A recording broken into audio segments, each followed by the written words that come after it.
Hi friends, ಎಲ್ಲರಿಗೂ ನಮಸ್ಕಾರ. ಬನ್ನಿ ಫ್ರೆಂಡ್ಸ್, ನಿನ್ನ ಜೊತೆ ನನ್ನ ಕತೆ ಸೀರಿಯಲಿನ ಚಿಕ್ಕದಾದೊಂದು ಪ್ರೋಮೋ ನೋಡ್ಕೊಬರೋಣ. ಯಾರೆಲ್ಲ ನನ್ನ ವಿಡಿಯೋ ನೋಡ್ತಾ ಇದ್ದೀರಾ ಅವರೆಲ್ಲ ಪುಟ್ಟದೊಂದು ಲೈಕ್ ಮಾಡಿ, ಹಾಗೆ ಸಬ್ಸ್ಕ್ರೈಬ್ ಮಾಡ್ಕೊಳ್ಳಿ ಫ್ರೆಂಡ್ಸ್. ಬನ್ನಿ ಸ್ಟಾರ್ಟ್ ಮಾಡೋಣ. ಅಜ್ಜಿತ್ ಒಬ್ಬನೇ ಯೋಚನೆ ಮಾಡ್ತಾ ಕೂತಿರ್ತಾನೆ. ಆವಾಗ ಸತ್ಯಣ್ಣ ಬರ್ತಾರೆ. ಸತ್ಯಣ್ಣ ಬಂದಾಗ, ಯಾಕೆ ಸತ್ಯಣ್ಣ ನೀನು ಇವಾಗ ಬಂದಿದ್ಯಾ, ಯಾಕೆ ಕೇಸ್ ಇಲ್ವಾ ಅಂದಾಗ, ಅದು ನಾಡ್ದಕ್ಕೆ ಪೋಸ್ಟ್ಪೋನ್ ಆಯಿತು ಕಣಪ್ಪ ಅಂದಾಗ, ಸತ್ಯಣ್ಣ ನನಗೆ ತುಂಬ ಯೋಚನೆ ಬರ್ತಾ ಇದೆ ಅಂತ ಹೇಳ್ತಾನೆ. ನನಗೂ ಸಹ ಅದೇ ಯೋಚನೆ ಬರ್ತಾ ಇದೆ, ಭೂಮಿ ಬಗ್ಗೆನೇ ಚಿಂತೆ ಆಗಿದೆ ಅಂತ ಈ ಕಡೆ ಸತ್ಯಣ್ಣ ಹೇಳ್ತಾ ಇರ್ತಾನೆ. ಏನು ಯೋಚನೆ ಇರ್ಬೋದು ಅಂದಾಗ ಅಜಿತ್ 3 ಕಾರಣನ ಕೊಡ್ತಾನೆ. ಒಂದು, ನೋಡು ಸತ್ಯಣ್ಣ, ಯಾವತ್ತೂ ಇಲ್ದಿದ್ದ ಫೋನ್ ರಾಂಗ್ ನಂಬರು ಭೂಮಿಗೆ ಬರುತ್ತೆ, ಬಂದುಬಿಟ್ಟು ಚಿನ್ನ ರನ್ನ ಅಂತ ಹೇಳ್ತಾ ಇರ್ತಾನೆ.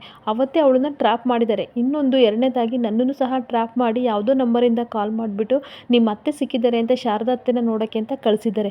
ಅದಕ್ಕಿಂತ ಹೆಚ್ಚಾಗಿ ಮೇನ್ ಕಾರಣ ಏನು ಅಂತಂದರೆ, ಈ ಓನರ್ ಎಲ್ಲಿದ್ದಾರೆ ಅನ್ನೋದೇ ಸಹ ಗೊತ್ತಿಲ್ಲ. 5 ವರ್ಷ ಆಯಿತು.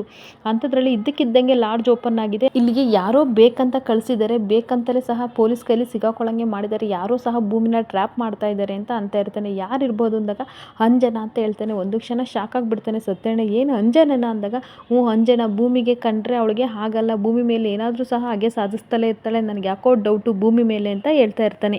ಅದಕ್ಕೆ ಸತ್ಯಣ್ಣನ ಸಹ ಹೇಳ್ತಾ ಇರ್ತಾನೆ, ನನಗೂ ಯಾಕೋ ಡೌಟ್ ಬರ್ತಾ ಇದೆ, ಅಂಜನನೇ ಇರ್ಬೋದು, ನೋಡೋಣ ವಿಚಾರಿಸೋಣ ಅಂತ ಇಬ್ಬರು ಮಾತಾಡ್ಕೋತಾ ಇರ್ತಾರೆ. ಇನ್ನೊಂದು ಕಡೆ ಭೂಮಿ ರೂಮಲ್ಲಿ ಅಳ್ತಾ ಇರ್ತಾಳೆ. ದೇವಿಯಾನಿ ಹೇಳಿದ್ದೆಲ್ಲ ಮಾತೆಲ್ಲ ಕೇಳ್ತಾ ಇರ್ತಾಳೆ. ಆದಷ್ಟು ಬೇಗ ನಾನು ಮನೆಯಿಂದ ಹೊರಡಬೇಕು, ಅಜಿತ್ ಸರ್ಗೆ ಗೊತ್ತಾಗಬಾರ್ದು, ಇಲ್ಲಾಂದರೆ ಅವರು ನನ್ನನ್ನು ಬಿಡಲ್ಲ, ಹೋಗಬೇಡ ಅಂತ ತಡೀತಾರೆ. ನಾನು ನಿರ್ದೋಷಿ ಅಂತ ಯಾವಾಗ ಅವರು ಪ್ರೂಫ್ ಮಾಡ್ತಾರೋ ಅವತ್ತು ನಾನು ಮನೆಗೆ ಬರಬೇಕು, ಆದಷ್ಟು ಬೇಗ ಹೋಗಬೇಕು, ಇಂಥ ಗಂಡನ್ನ ಬಿಟ್ಟು ಹೋಗ್ತಿದ್ದೀನಲ್ಲ ಅಂತ ಮನಸ್ಸಲ್ಲೇ ಯೋಚನೆ ಮಾಡ್ತಾ ಕಣ್ಣೀರು ಹಾಕ್ತಾ ಇರ್ತಾಳೆ. ಆಮೇಲೆ ದೇವಿಯಾನಿ ಕೂಡ ಹೇಳಿರ್ತಾಳೆ, ನೀನು ಇವಾಗಲೇ ಮನೆ ಬಿಟ್ಟು ಹೋಗಬೇಡ, ನಾನು ಅಜ್ಜಿ ಎಲ್ಲರೂ ಸಹ ದೇವಸ್ಥಾನಕ್ಕೆ ಹೋಗ್ತಾ ಇದ್ದೀವಿ, ಅವರೆಲ್ಲ ಹೋದ್ಮೇಲೆ ನೀನು ಮನೆ ಬಿಟ್ಟು ಹೋಗು ಅಂತ ಬೇರೆ ಹೇಳಿರ್ತಾರೆ. ಅಷ್ಟೊತ್ತಿಗೆ ಸಂಗೀತ ರೂಮಿಗೆ ಬರ್ತಾಳೆ. ಬಂದುಬಿಟ್ಟು ಭೂಮಿ ಹತ್ರ, ನೋಡಮ್ಮ ನೀನೇನು ಬೇಜಾರು ಮಾಡ್ಕೋಬೇಡ ಆಯಿತಾ, ನಾವೆಲ್ಲರೂ ದೇವಸ್ಥಾನಕ್ಕೆ ಹೋಗಿ ಬರ್ತಾ ಇದ್ದೀವಿ, ನಿನಗೆ ಅಂತ ಅಡುಗೆ ಮಾಡಿಟ್ಟಿದ್ದೀನಿ, ನೀನು ಹೊಟ್ಟೆ ತುಂಬ ಹಾಕ್ಕೊಂಡು ತಿನ್ನು, ಏನು ಯೋಚನೆ ಮಾಡಬೇಡ ಆಯಿತಾ, ಎಲ್ಲದಕ್ಕೂ ಒಂದು ಪರಿಹಾರ ಅಂತ ಇದ್ದೇ ಇರುತ್ತೆ, ಆದಷ್ಟು ಬೇಗ ನಿನಗೂ ಒಳ್ಳೆ ಪರಿಹಾರ ಸಿಗುತ್ತೆ, ನಾನು ಟೆಂಪಲ್ಗೆ ಹೋಗಿ ಬರ್ತೀನಿ, ಒಳ್ಳೇದಾಗಲಿ ಅಂತ ಕೇಳ್ಕೊಬರ್ತೀನಿ ಅಂತ ಹೇಳ್ತಾ ಇರ್ತಾಳೆ. ನೀನು ಆರಾಮಾಗಿ ಊಟ ಮಾಡಿ ರೆಸ್ಟ್ ಮಾಡಿ ಮಲ್ಕೋ ಅಂತ ಹೇಳ್ತಾ ಇರ್ತಾಳೆ. ಆ ಮಾತನ್ನೆಲ್ಲೂ ಸಹ ದೇವಿಯಾನಿ ಈ ಕಡೆ ಕೇಳ್ಕೊತಾ ಇರ್ತಾಳೆ.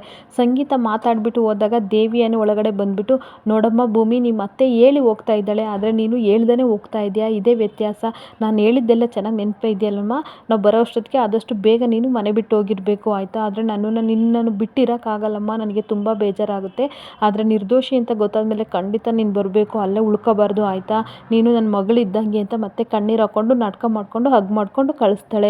ಸರಿ ನಮ್ಮ, ನಾವೆಲ್ಲರೂ ಹೋಗಿ ಬರ್ತೀವಿ, ಹುಷಾರು, ಬೇಗ ಹೋಗು ಅಂತ ಹೇಳ್ಬಿಟ್ಟು ಹೋಗ್ತಾಳೆ. ಆದರೆ ಅಜಿತಿಗೆ ಮಾತ್ರ ಯಾವುದೇ ಕ್ಲೂ ಕೊಡಬೇಡ ಅಂತ ಹೇಳಿ ಹೋಗ್ತಾಳೆ. ಈ ಕಡೆ ಭೂಮಿ ಕಣ್ಣೀರು ಹಾಕ್ತಾ ಅಜಿತ್ ಮತ್ತು ಭೂಮಿನ ಫೋಟೋ ನೋಡ್ತಾ ಇರ್ತಾಳೆ. ಸಾಹೇಬ್ರೆ, ನೀವು ಎಷ್ಟು ಒಳ್ಳೆಯವರು ಅಂದರೆ ತುಂಬ ಒಳ್ಳೆಯವರು ಸಾಹೇಬ್ರೆ, ಒಂದೇ ರೂಮಲ್ಲಿ ಒಂದೇ ಮನೇಲಿ ನಾವಿಬ್ಬರು ಇದ್ದೀವಿ, ಹಗಲು ರಾತ್ರಿ 2 ಸಹ ನಾನು ನಿಮ್ಮ ಜೊತೆ ಇದ್ದೀನಿ, ಆದರೆ ನೀವು ನನ್ನನ್ನು ಒಂದು ದಿನವೂ ಸಹ ಕೆಟ್ಟದಾಗಿ ಬಿಹೇವ್ ಮಾಡೋ ರೀತಿ ಮಾಡಿಲ್ಲ, ತುಂಬ ಒಳ್ಳೆಯವರು ಸಾಹೇಬ್ರೆ ಅಂತ ಕಣ್ಣೀರು ಹಾಕ್ಕೊಂಡು ಹೇಳ್ತಾ ಇರ್ತಾಳೆ. ನಿಮ್ಮನ್ನು ಕೈ ಹಿಡಿಯೋ ಹೆಂಡತಿ ತುಂಬ ಪುಣ್ಯ ಮಾಡಿರಬೇಕು ಸಾಹೇಬ್ರೆ, ಅಂಥ ಯೋಗ್ಯತೆ ನನಗಿಲ್ಲ ಅಂತ ಕಣ್ಣೀರು ಹಾಕ್ಕೊಂಡು ಹೇಳ್ತಾ ಇರ್ತಾಳೆ. ನೀವು ತುಂಬ ಅಂದರೆ ತುಂಬಾ ಒಳ್ಳೆಯವರು ಸಾಹೇಬ್ರೆ, ನಿಮ್ಮಂಥವ್ರಿಗೆ ನಾನು ಯಾವತ್ತೂ ಸಹ ಒಳ್ಳೇದಾಗಲಿ ಅಂತಲೇ ಬಯಸೋದು ಅಂತ ಹೇಳ್ಬಿಟ್ಟು ಕಣ್ಣೀರು ಹಾಕ್ತಾ ಇರ್ತಾಳೆ. ನೋಡಿ ಸಾಹೇಬ್ರೆ, ನಿಮ್ಮ ಮಾತನ್ನ ಮೀರಿ ನಾನು ಹೋಗ್ತಾ ಇದ್ದೀನಿ, ದಯವಿಟ್ಟು ನನ್ನ ಕ್ಷಮಿಸಿ, ನೀವು ನಿರ್ದೋಷಿ ಅಂತ ಹೇಳಿದ್ಮೇಲೆ ಖಂಡಿತ ನಾನು 1 ವರ್ಷ ಏನು ಅಗ್ರಿಮೆಂಟ್ ಇದೆ ಅದ್ರ ಪ್ರಕಾರ ನಾನು ಮತ್ತೆ ವಾಪಸ್ ಬರ್ತೀನಿ ಅಂತ ತನ್ನ ಮನಸ್ಸಲ್ಲಿ ಹೇಳ್ಕೊತಾ ಇರ್ತಾಳೆ. ನೀವು ನನಗೆ ಬಂಧು ಬಳಗನೂ ಅಲ್ಲ ಅಥವಾ ನೆಂಟರಿಷ್ಟು ಅಲ್ಲ, ಏನೂ ಅಲ್ಲ ಯಜಮಾನ್ರೆ, ಆದರೆ ನನ್ನನ್ನು ಇದುವರೆಗೂ ಸಹ ತುಂಬ ಚೆನ್ನಾಗಿ ನೋಡ್ಕೊಂಡಿದ್ದೀರಾ, ಕಣ್ಣಲ್ಲಿ ಕಣ್ಣಿಟ್ಟು ಸಹ ನೋಡ್ಕೊಂಡಿದ್ದೀರಾ, ನಾನು 1 ವರ್ಷದೊಳಗೆ ಇರ್ತೀನಿ ಅಂತ ಬಂದಿದ್ದೆ, ಆದರೆ ನನ್ನ ಮೇಲಿನ ಕಳಂಕ ಯಾವಾಗ ದೂರ ಆಗುತ್ತೆ ಆವಾಗ ಬರ್ತೀನಿ ಸಾಹೇಬ್ರೆ, ನನ್ನನ್ನು ದಯವಿಟ್ಟು ಕ್ಷಮಿಸಿ ಅಂತ ಹೇಳ್ಬಿಟ್ಟು ಅಲ್ಲಿಂದ ಬ್ಯಾಗ್ ತಗೊಂಡು ಹೊರಡ್ತಾ ಇರ್ತಾಳೆ. ನೋಡಿ, ಭೂಮಿ 1 ವರ್ಷ ಇರ್ತೀನಿ ಅಂತ ಹೇಳ್ಬಿಟ್ಟು ದೇವಿ ಅನ್ನೋ ಮಾತನ್ನು ಕೇಳ್ಕೊಬಿಟ್ಟು ಒಂದೇ ನಿಮಿಷದಲ್ಲಿ ತನ್ನ ಮನಸ್ಸನ್ನ ಚೇಂಜ್ ಮಾಡ್ಕೊಬಿಟ್ಟು ಮನೆಯಿಂದ ಹೊರಟು ಹೋಗೋಕ್ಕೆ ಬ್ಯಾಗ್ ಎಲ್ಲ ಪ್ಯಾಕ್ ಮಾಡಿಕೊಂಡು ರೆಡಿಯಾಗಿ ಹೊರಟು ಹೋಗ್ತಾ ಇರ್ತಾಳೆ. ಈ ಕಡೆ ದೇವಿಯಾನಿ ತನ್ನ ಪ್ಲಾನ್ ಎಲ್ಲ ವರ್ಕ್ ಆಗಿದೆ, ಆದಷ್ಟು ಬೇಗ ನಾನು ಅಂಜನಾಗೆ ಮದುವೆ ಮಾಡಿಸ್ಬೇಕು, ಆದಷ್ಟು ಬೇಗ ಭೂಮಿ ಮನೆಯಿಂದ ತೊಲಗಿರ್ತಾಳೆ, ಅಂಜನಾಗೂ ಸಹ ಅಜಿತ್ಗೂ ಮದುವೆ ಮಾಡಿಸಿ ಈ ಯಜಮಾನ ಪಟ್ಟನ ನಾನು ಅಂಜನಿಗೆ ಕೊಡಬೇಕು ಅಂತ ಮನಸ್ಸಲ್ಲೇ ಪ್ಲ್ಯಾನ್ ಮಾಡ್ಕೊಂಡಿರ್ತಾಳೆ. ಇಲ್ಲಿಗೆ ಈ ವಿಡಿಯೋ ಮುಕ್ತಾಯವಾಗುತ್ತದೆ. ಈ ವಿಡಿಯೋ ಇಷ್ಟ ಆದರೆ ಪುಟ್ಟದೊಂದು ಲೈಕ್ ಮಾಡಿ, ಹಾಗೆ ಸಬ್ಸ್ಕ್ರೈಬ್ ಮಾಡ್ಕೊಳ್ಳೋಣ ಮರಿಬೇಡಿ ಫ್ರೆಂಡ್ಸ್. Thank you.